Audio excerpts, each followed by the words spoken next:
আসসালামু আলাইকুম রহমতুল্লাহি তাআলা ওয়া বারাকাতুহু ইন্নাল হামদালিল্লাহ নাহমাদুল্লাহ আযজা ওয়া জাল্লা ওয়া নুসাল্লি আলা রাসূলিহিল কারীম আম্মা বাদ। সম্মানিত দর্শক, দূরে এবং কাছে, দেশ এবং বিদেশ থেকে এই মুহূর্তে যারা আমাকে দেখছেন, সকলকে আমার অন্তরস্থল থেকে আন্তরিক মোবারকবাদ জানাচ্ছি। সম্মানিত দর্শক, আজকে আমি আরও একটি গুরুত্বপূর্ণ টপিক নিয়ে আপনাদের সামনে প্রেজেন্ট হয়েছি। সেটা হলো কোন আমল করলে মুসলমান কাফের হয়ে যায়।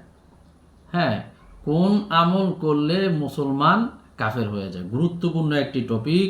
হ্যাঁ, অথচ মানুষ নেক মনে করে, হ্যাঁ, সওয়াবের নিয়তে এই কাজটা করে, অথচ একটা শব্দ ভুল করার কারণে সেই মুসলমান, হ্যাঁ, আল্লাহ না করুক, কাফেরের অন্তর্ভুক্ত হয়ে যেতে পারে। হ্যাঁ, আল্লাহ না করুক, কিন্তু অর্থটা শুনলে আপনারা বুঝতে পারবেন যে কত যে একটা গুরুত্বপূর্ণ একটা বিষয়। সম্মানিত দর্শক, সেটা হলো আমরা তো আল্লাহ তাআলার কাছে গুনাহের জন্যে আল্লাহ তাআলার কাছে তওবা করি, ইস্তেগফার করি। হ্যাঁ, কিন্তু আমরা অনেকে সেটা আস্তাগফিরুল্লাহ আমরা বলি। হ্যাঁ, আমরা যে তওবা করার জন্য, আল্লাহর কাছে ক্ষমা প্রার্থনা করার জন্য আস্তাগফিরুল্লাহ পড়ি, হ্যাঁ, এটা কতটুক শুদ্ধ এটা আমাদের লক্ষণীয়। হ্যাঁ, আসলে শব্দটা আস্তাগফিরুল্লাহ যদি কোনো ব্যক্তি বলে, তাহলে এর অর্থ হয়ে দাঁড়ায় আস্তাগফিরুল্লাহ।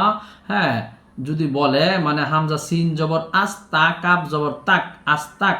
হ্যাঁ, ফাজের ফি, রলাম পেশ রু, লাম খারা জবর লা, হা পেশ হু, আস্তাগফিরুল্লাহ, লাম খারা জবর লা, হা জবর হা, আস্তাগফিরুল্লাহ।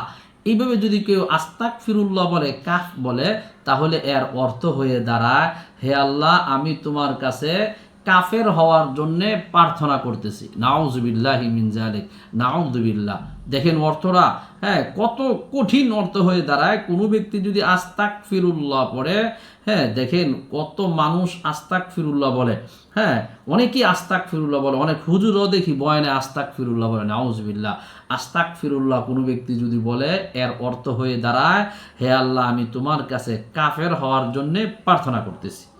এখন আমরা আস্তাগফিরুল্লাহ তো এমন অর্থ দাঁড়ায়, আসলে শব্দটা কি? আসলে শব্দটা হলো আস্তাগফিরুল্লাহ। হ্যাঁ, আস্তাগফিরুল্লাহ। হ্যাঁ, হামজা সিন জবর আস, তা গইন জবর তাগু, আস্তাগফিরুল্লাহ, এইভাবে যেন হয়। হ্যাঁ, অবশ্যই যেন আস্তাগফিরুল্লাহ, প্রয়োজনে আপনি আস্তাগফিরুল্লাহই বললেন। হ্যাঁ, গইনের মধ্যে নিয়ম হলো আস্তাগ, মানে উচ্চারণটা ধরে রাখতে হবে। আস্তাগফিরুল্লাহ, এটা হলো শুদ্ধ কথা। হ্যাঁ, শুদ্ধ ভাষা।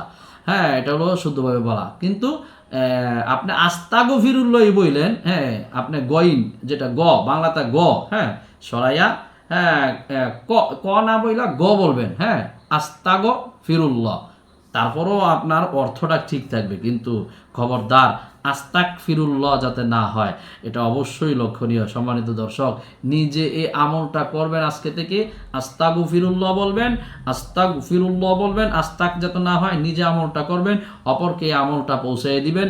আপনার বন্ধু বান্ধব যারা এই ভুল আমলটা করতেছে, হ্যাঁ, গইনের জায়গাত কাপ বলতেছে, এটা অপরের ভাইয়ের কাছে এটা অবশ্যই আপনারা পৌঁছে দিবেন। এটা প্লিজ রিকোয়েস্ট আপনাদের কাছে, যাতে করে আমরা প্রত্যেকেই আল্লাহ তাআলার কাছে সহিভাবে তওবা করে আল্লাহ রব্বে কারিম যেন আমাদেরকে মরণের পথে আল্লাহ তাআলা আমাদেরকে নিয়ে যায়, এবং একদম পুঙ্খানুপুঙ্খানুভাবে ঈমান নিয়ে যাতে আল্লাহ তাআলা আমাদেরকে মৃত্যুবরণ ঘটান, এই দোয়া আল্লাহর কাছে করি।